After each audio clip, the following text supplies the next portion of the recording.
what Christmas means to me. Three things go by the name of Christmas.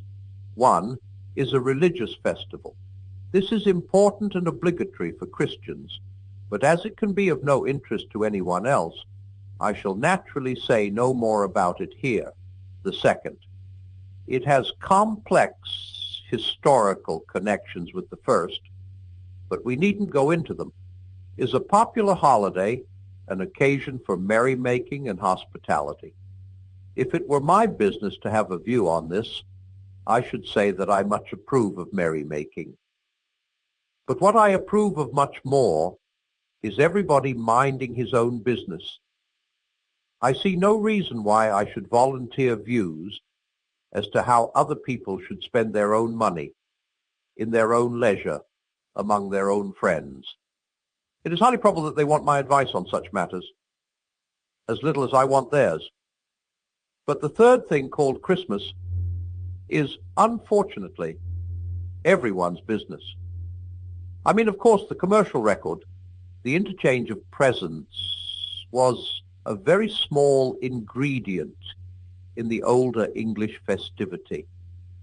Mr. Pickwick took a card with him to Dingley Dell. The reformed Scrooge ordered a turkey for his clerk. Lovers sent love gifts, toys, and fruit were given to children. But the idea that not only all friends, but even all acquaintances should give one another presents, or at least send one another cards, is quite modern and has been forced upon us by the shopkeepers. And neither of these circumstances is in itself a reason for condemning it. I condemn it on the following grounds. One, it gives, on the whole, much more pain than pleasure.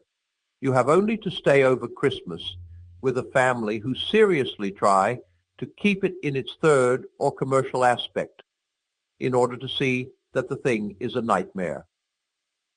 Along before the 25th of December, everyone is worn out, physically worn out, by weeks of daily struggle in overcrowded shops, mentally worn out by the effort to remember all the right recipients and to think out suitable gifts for them.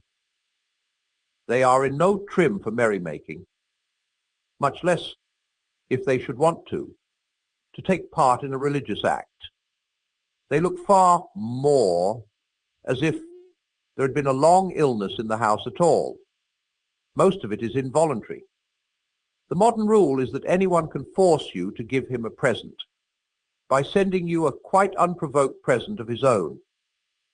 It is almost a blackmail.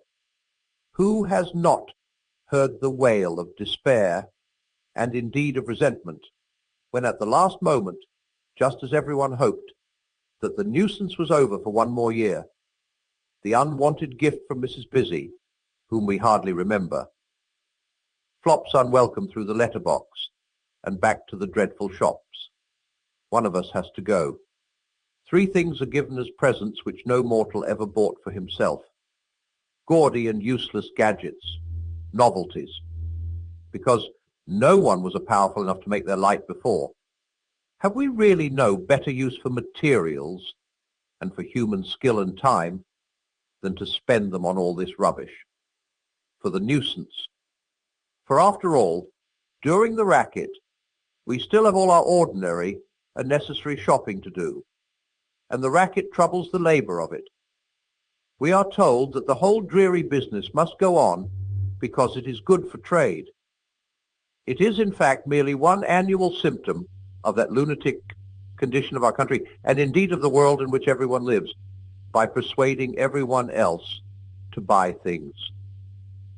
I don't know the way out, but can it really be my duty to buy and receive masses of junk every winter just to help the shopkeepers?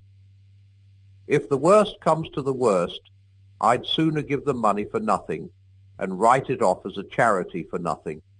Why better for nothing than for a nuisance